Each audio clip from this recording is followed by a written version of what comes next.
የእግዚአብሔር አሰራር ይህ ነው። በእኛና በጠላቶቻችን መካከል ልዩነት ይፈጠራል። አይሁዳውያን ተሳስተናል ያሉበት ቀን ብሎ ኢየሱስ የተሰቀለበት ቀን ነው። ተሳስተናል፣ ለካ የእግዚአብሔር ልጅ ነበረ፣ አላወቅነው ማለት። ክብር ለጌታ ይሁን። እጅግ ልከኞችና አመፀኞች ካልሆኑ በስተቀር በዛ ቀን የተፈጠረው ጉዳይ ያላየ ሰው አልነበረ። በጌተሰማኔ በቀራንዮ ጎልጎታ ላይ የተፈጠረውን ጨለማ አይቷል።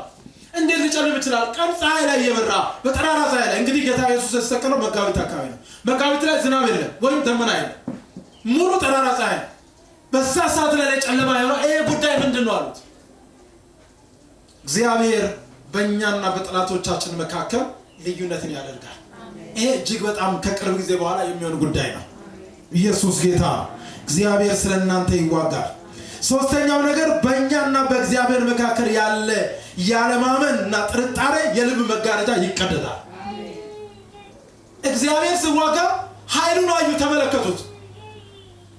እስራኤላውያን 430 ዓመታትን ሙሉ እግዚአብሔር ረስቶን ለምንድን ነው የረሳን ብለው የሚጠራጠሩት ሰዎች እግዚአብሔር ሲዋጋ ተመለከቱና ያለማመናቸውና ጥርጣሬን የሚገፍ ጉዳይ በዛ ቀን ላይ ሆነ። ኢየሱስ ጌታ ነው። በእግዚአብሔር መካከል ያለ የልብ መጋረጃቸው የአብርሃም የይስሐቅ ያዕቆብ አምላክ ወዴት ነው ብሎ ሲጮሁ ከመከራቸው የተነሳ ሊያድናቸው የወረደውን ጌታ ሲመለከቱ ያለማመን መጋረጃ ከልባቸው ተቀደደ። እግዚአብሔር በእርግጥ ከነሱ ጋር እንዳለ በእርግጥ እንደሚረዳቸው ያለም በነበሩበት ሁኔታ እንደተመለከታቸው ተረዱ። ዛሬ የምነግራችሁ ጉዳይ ነው። በእኛና በእግዚአብሔር መካከል ያለ ጥርጣሬ ከዚህ ቀን ጀምሮ ይወገዳል። እግዚአብሔር ለምን ዝም አለኝ? ለምንድን ነው የማይመለከተኝ? እንትና ጎረቤት ላይ ያለችው እንዲህ ስታደርግ፣ ያ አብሮኝ የሚሰራ ሰውዬ እንዲህ ስለጎዳኝ፣ ወይም አብሮኝ የሚጓዝ ሰውዬ ዝም ስለኝ ብላችሁ ባላችሁበት ጉዳይ ላይ በእግዚአብሔር ላይ የተጠራጠራችሁበት ነገርን ሊያስወግድ እግዚአብሔር በእርግጠኝነት በእናንተ ላይ ይመጣል። የልባችሁን መጋረጃ ከዚህ ቀን ጀምሮ እግዚአብሔር ይቀደዋል። ክብር ለናዝሬቱ ለኢየሱስ ይሁን። እናስ አራተኛው ጉዳይ እግዚአብሔር ሲዋጋ መቃብራችን ይከፈታል። እዚህ ቦታ ላይ መቃብሮች ተከፈቱናል አይደለም? እስራኤላውያን ቅድም እንዳልኳችሁ ነው 430 ዓመታትን በግብፅ ምድር ተቀብረው ነበር። አሁን ማንም አያውቃቸው። ምድራቸው የነበረበት ምድር በከናናውያን ተወርሷል። 31 ነገስታት ይዟቸዋል። ኬጣውያን፣ ፈሪዛውያን፣ ኢያቡሳውያን የሚባሉት ብዙ ነገስታት ምድሮቹ ላይ ወርሰው ነበር። እነሱስ በሰው አገር በዛ በስደት ምድር ኦሬዲ ተቀብረው ነበር። ነገራቸው፣ ታሪካቸው፣ ማንነታቸው ለ430 ዓመት ትንሽ ዓመት ቢሆን እኔ 430 ሰዓት እንኳን ቢሆን ይገርመኛል። ግን 430 ዓመታት ታሪካቸው ተዘግቶ ነበር። ኢየሱስ ክርስቶስ እስኪገለጥ ድረስ ከነቢያት ዘመን ጀምሮ ደግሞ ለ400 የጨለማ ዘመናት መንፈስ ቅዱስ የማይሰራበት የመቃብር ዘመን ነበር። ህዝቡ ያለ መንፈስ ቅዱስ ሞቶ ነበር። ነገር ግን ጌታ ኢየሱስ መጣና መቃብራቸውን ሊከፍት የአይሁዳውያንን አልፎ የአሕዛብን መቃብር ሊከፍት ራሱን ገለጠ። በዛ ቀን በተሰቀለበት ቀን መቃብራቸው ተከፈተ። መቃብር ይከፈታል በሉ። መቃብራችሁ ይከፈታል። እግዚአብሔር ሲዋጋ የሚገርም ለካ መቃብር ማለት ሰው ሞቶ ብቻ አይደለም፣ በህይወት እያለ ሰው ይረሳል። በህይወት እያለ እስራኤላውያን በህይወት እያሉ ነው የተረሱ፣ ቶታሊ ተረሱ።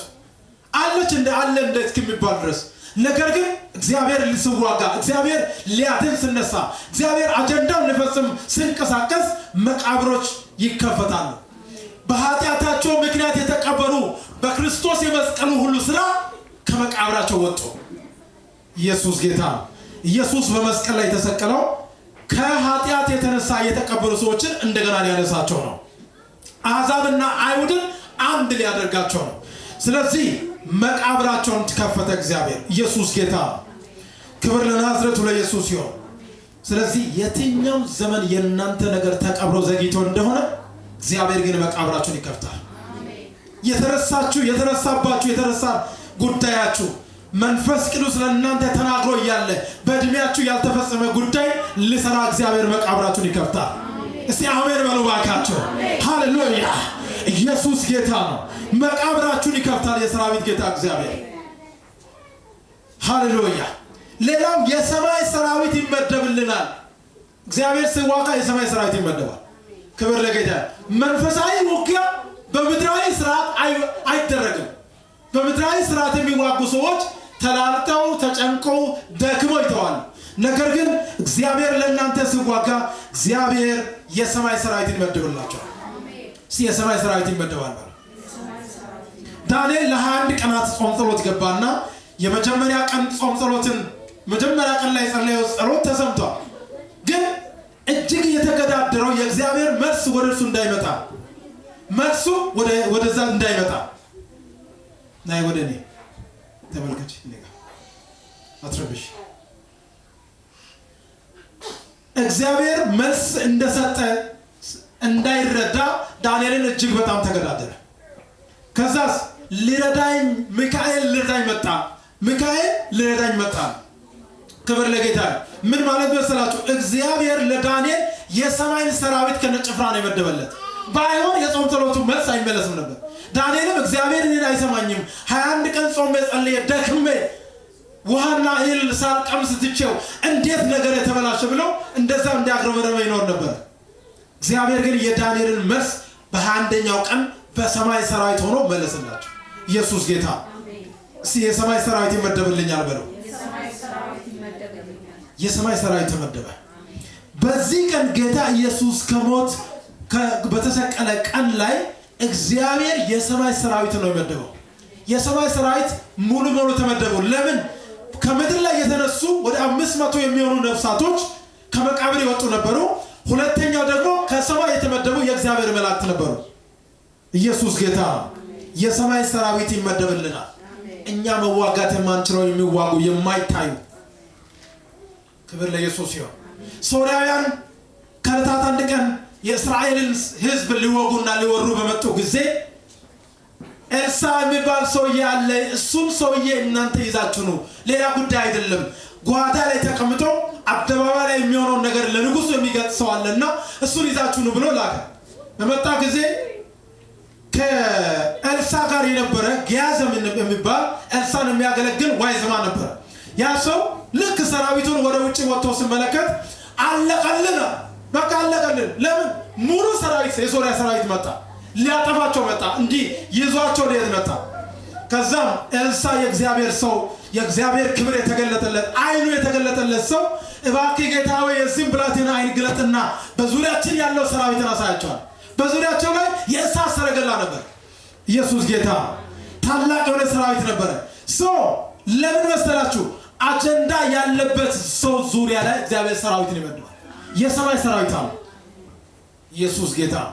አንዳንድ ቀን እየጸለይኩ ያንን እመለከታለሁና እግዚአብሔር የሰማይ ሰራዊት መድበው በትክክል እመለከታለሁ። ማንም እናንተን እንዳይጎዳ ማንም እንዳይጎዳችሁ እግዚአብሔር መላእክቱን ስለእናንተ ይመድባል። እስቲ ማንም እንዳይጎዳኝ የሰማይ ሰራዊት ይመድብልኛል። ማንም እንዳይጎዳችሁ። ማንም ማለት ማንም ነው። ጓደኛ ሊሆን ይችላል፣ ቤተሰብ ሊሆን ይችላል። የትኛውም ሰው እንዳይጎዳችሁ እግዚአብሔር የሰማይ ሰራዊትን ይመድብላችኋል። ኢየሱስ ጌታ። ክብር ለናዝሬቱ ለኢየሱስ ይሁን። እና እግዚአብሔር ስለእናንተ ይዋጋል። ከኛ የሚጠበቀው ዝግጅት ምንድነው? ይሄንን ልንገራችሁ። ሰው እግዚአብሔር እንዲዋጋ ከኛ የሚጠበቀው ዝግጅት መንፈሳዊ ዕቃ ጦርን መልበስ ነው። ከጎን ያለው ሰው መንፈሳዊ ዕቃ ጦር ልበስ በሉት። መንፈሳዊ ዕቃ ጦርን መልበስ ነው። ወገባችንን በእውነት መታጠቅ። ኤፌሶን መጽሐፍ ምዕራፍ 6 ከቁጥር 10 እስከ 18 ያለው ክፍልን በትክክል አንብቡ ቤት ሄዳችሁ። የመጀመሪያው ወገባችን በእውነት መታጠቅ አለበት። እግዚአብሔር እንዲዋጋ እውነተኞች መሆን አለበት። ለእግዚአብሔርም ለሰው እውነተኛ መሆን። ሁለተኛው የጽድቅን ጥሩር መልበስ አለብን። ጽድቁ የክርስቶስ ጽድቃችን መሆኑን አውቀን ልባችን በክርስቶስ ጽድቅ ማበርታት አለብን። የእምነትን ጋሻ ማንሳት አለብን። በሰላም ወንጌል መጫማት ያስፈልጋል። የመዳንን ራስ ቁር ማድረግ ይጠበቅብናል። የመንፈስ ሰይፍን መያዝ፣ የእግዚአብሔርን ቃል መያዝ ያስፈልጋል። ከዛም ባሻገር በጸሎትና በልመና በፊቱ በመንፈስ መጽናት ይጠይቃል።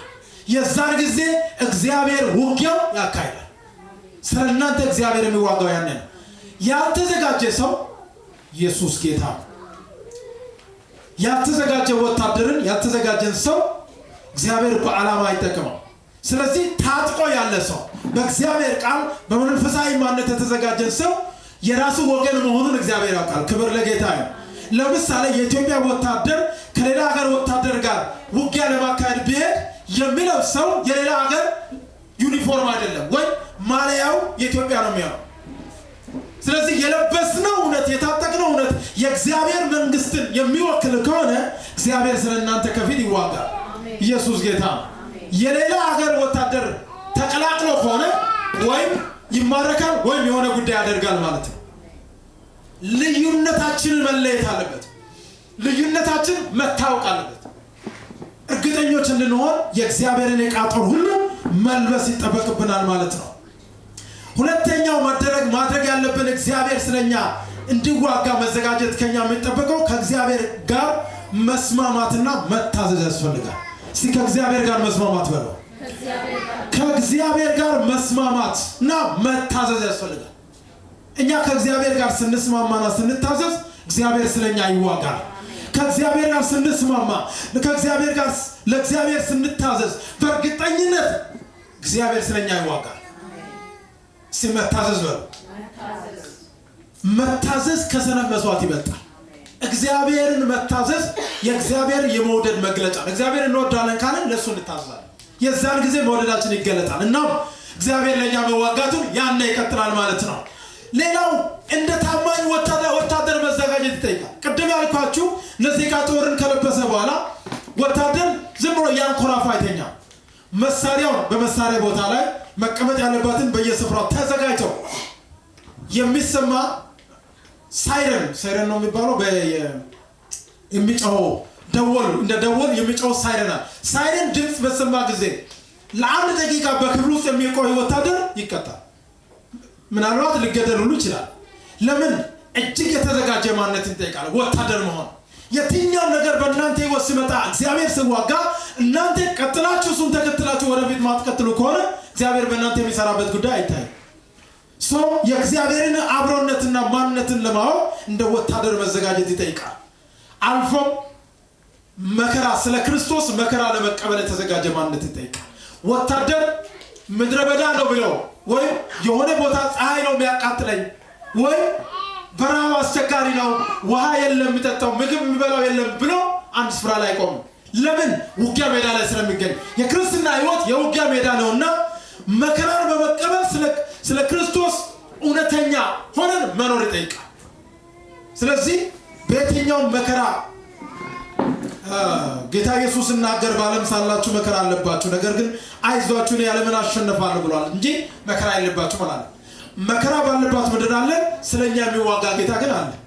ስለዚህ መከራን በመቀበል ስለ ክርስቶስ ሁሉ ጊዜ እውነተኞች ሆነን መገኘት ያስፈልጋል። ከኛ የሚጠበቀው የመጨረሻው ጉዳይ ተስፋን በእምነት መጠበቅ። እስከ ጎን ያለው ሰው ተስፋን በእምነት ጠብቅ ማለት ተስፋን በእምነት መጠበቅ እግዚአብሔር እንደሚዋጋ። ለምሳሌ ልትሄዱ ከዚህ ወደ ቦሌ ወይም ወደ ሰፈር ለመሄድ ካስፈለገ መሃል ላይ እደርሳለሁ ብላችሁ አምናችሁ ነው የምትነሱት እንጂ ምናልባት መንገድ ላይ መንገዱ ተቆፍሮ ይሁን ምናምን ብላችሁ ፈርታችሁ አታም። ደርሳችሁ መረጃ ከሌለ በስተቀር ደርሳችሁ ነገሩ ቢያጋጥምም ሌላ አማራጭ ይፈልጋል። ስለዚህ ተስፋን በእምነት መጠበቅ የክርስቲያኖች ልዩ ባህሪ ነው። እግዚአብሔር ተስፋ የሚያደርጉትን እነዛ ልጆችን ያውቃል። ናሁም መጽሐፍ ምዕራፍ 1 ከቁጥር 7 ላይ እግዚአብሔር መልካም ነው፣ በመከራ ቀንም መሸሸጊያ ነው። ከዛ በእርሱ የሚታመኑትን ምን ያደርጋል? ያውቃል።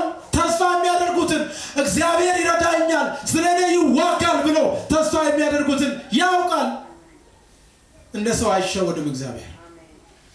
ተስፋን በእምነት መጠበቅ ስለነዛ እግዚአብሔር ሳይዋጋ አይቀርም። ክብር ለናዝሬቱ ለኢየሱስ ይሁን። ኢየሱስ ክርስቶስ ጌታ። ስለዚህ ይህንን ማድረግ ያስፈልጋል። ይህንን ዝግጅት ከጨረስን ከዚህ በኋላ እግዚአብሔር ምን ያደርጋል? አንደኛ በደም ሰውን ባለድሎች ያደርገናል። እስቲ ባለድል ነኝ በሉ እባካችሁ።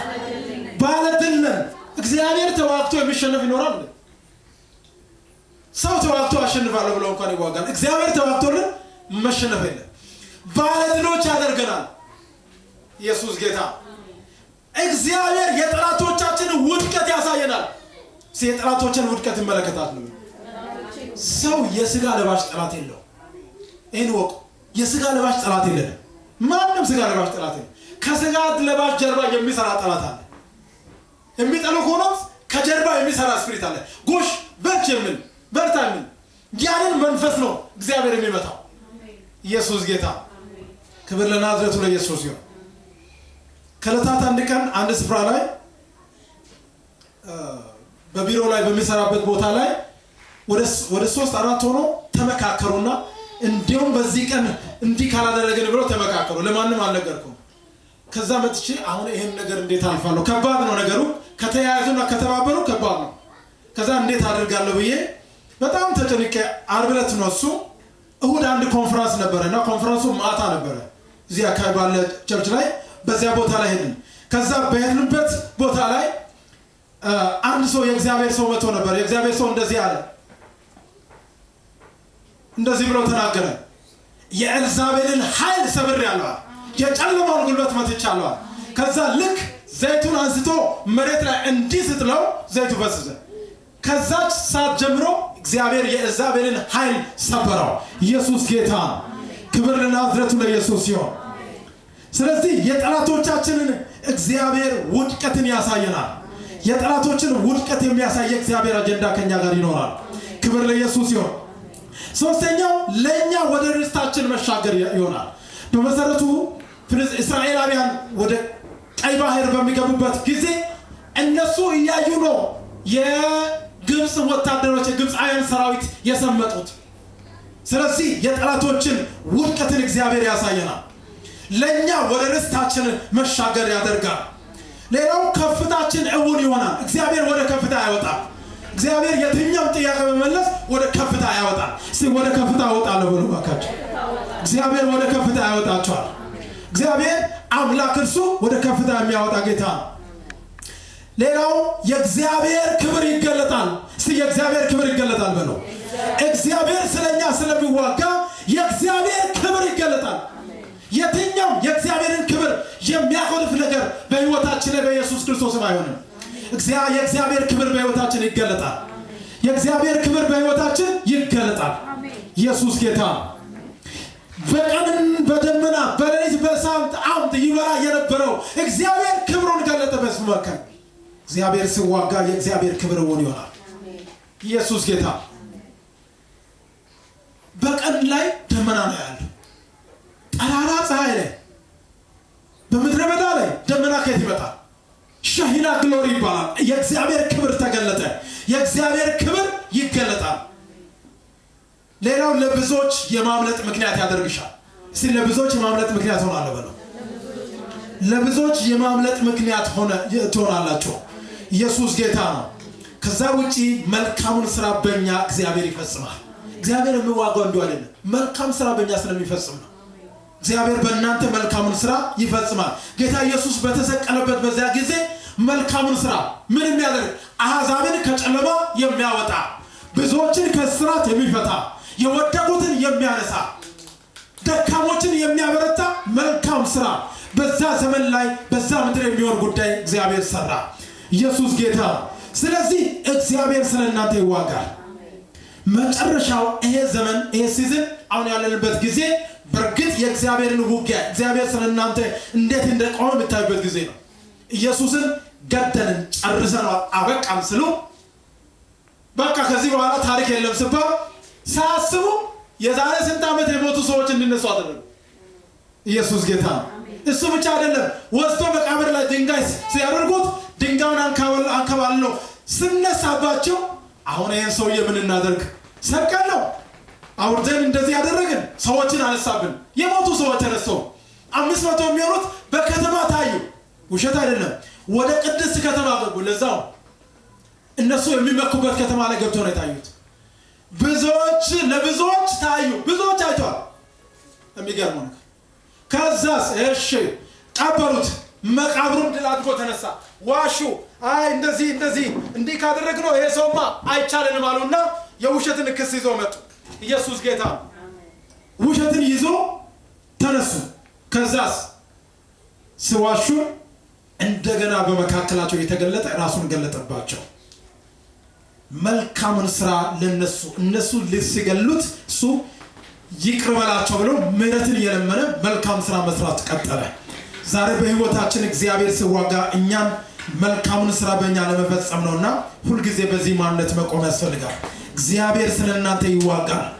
እግዚአብሔር ስለናንተ ተፈጥሮን ያዛል። በጠላቶቻችሁና በእናንተ መካከል ልዩነት ይሆናል። እግዚአብሔር በልዩ ሞገስ ማንነታችሁን በክርስቶስ ኢየሱስም የሚገልጥ ይሆናል። ኢየሱስ ጌታ ነው።